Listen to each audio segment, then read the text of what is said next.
Gospel TV nk'ibisanzwe rero n'ubundi uyu munsi wa none tugize amahirwe yo guhura n'umukozi w'Imana ni umuvugabutumwa mu buryo bw'indirimbo.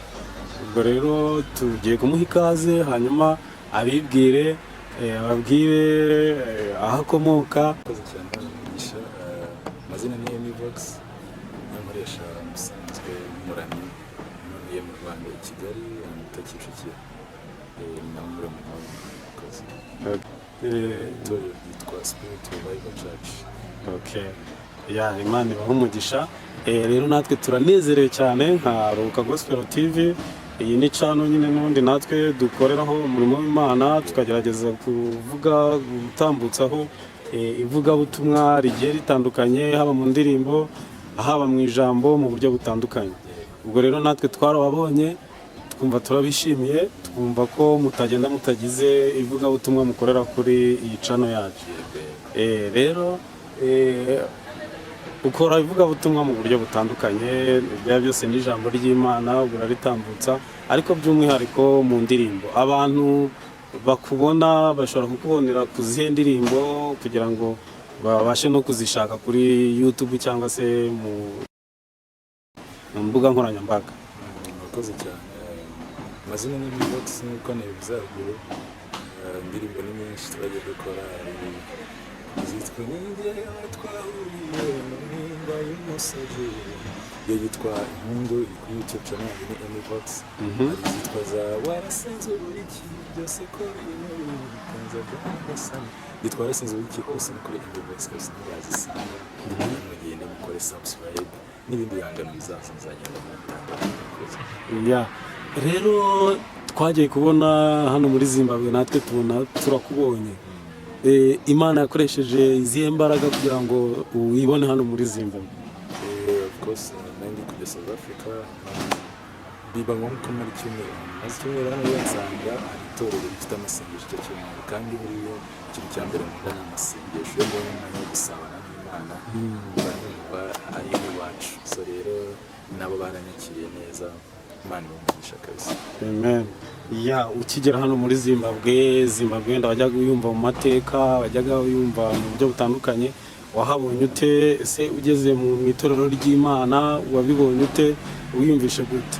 Niyumvishe neza, kuri narishimye cyane kandi hasa neza mu bigaragara, byoresha amaso hasa neza, noneho wakwitiraho n'abana b'abanyakiriye rwose n'abana beza kabisa. Amen. Mu buryo bw'ivugabutumwa wasanze hano muri Zimbabwe waribonye gute? Wabonye bitandukaniye wenda n'ibyo mu gihugu mwaturutsemo? Urebye nta manini bitandukaniye, kuko hano twagiye dukoresha cyane indirimbo za kera za Robert, izindi zigiye zitandukanye. Mu gihe wenda hariya hakurya n'indirimbo nshyashya nyinshi baba bazizi, gusa nta ngabo barazizi ariko si cyane, baba bikongera indirimbo za kera kandi byose rwose biza. Twabonye n'ubundi nawe indirimbo zose urazizi, zaba iza kera zaba iza vuba. Bifatanya gute? Bigeraho gute ko nabonye byose ubizi? Oya, ni ugusenga, gukomeza kuririmba, ko natangiye nanjye kuririmba kera, nirefera kuri izo ndirimbo zose twaririmbye, aba Robot n'izindi. So rero ntabwo bakoze. Twumvishije ku buhamya bwawe, ariko nka Ruka Gospel TV ntabwo twabashije kuburikodinga. Watubwiraho muri makeya ukuntu Imana yakugiriye neza mu buzima bwawe? Ni birebire, gusa mu ncamake nyine naho Imana igenda idukura umunsi ku wundi. Nanjye rero ndi muri abo yakuye kure, kandi ubu ngubu ndashimishije. So rero nabaye i Kigali kuva ndi umwana, ariko so nakuriye nanjye kurira za Gisenyi na Congo niho navukiye. So rero muri izo steps zose nanjye handingira yatubera turiga tumera neza kugeza ubu ngubu. So rero tuzabivuga burambuye butaha, gusa urumva hano habaye mu rugo. So rero neza ubundi nzagaruka kabisa, tuzabivuga burambuye. Ruka Gospel TV rwose muranyotewe. Buriya ubutaha tuzagira igihe kirambuye tuzaganire, ubuhamya ni burebure kandi koko natwe dufite amateka kuba twarisanze hano muri za Zimbabwe, mbega ni amateka maremare, kandi natwe dushima Imana ko yagiye iturinda mu buryo butandukanye. Hari abantu basize hari i Kigali, wababwira iki? Abantu mwakoranaga umurimo w'Imana, wababwira iki? Wababwira gute ukuntu Imana yagiye kurinda mu nzira ndetse n'hano muri Zimbabwe?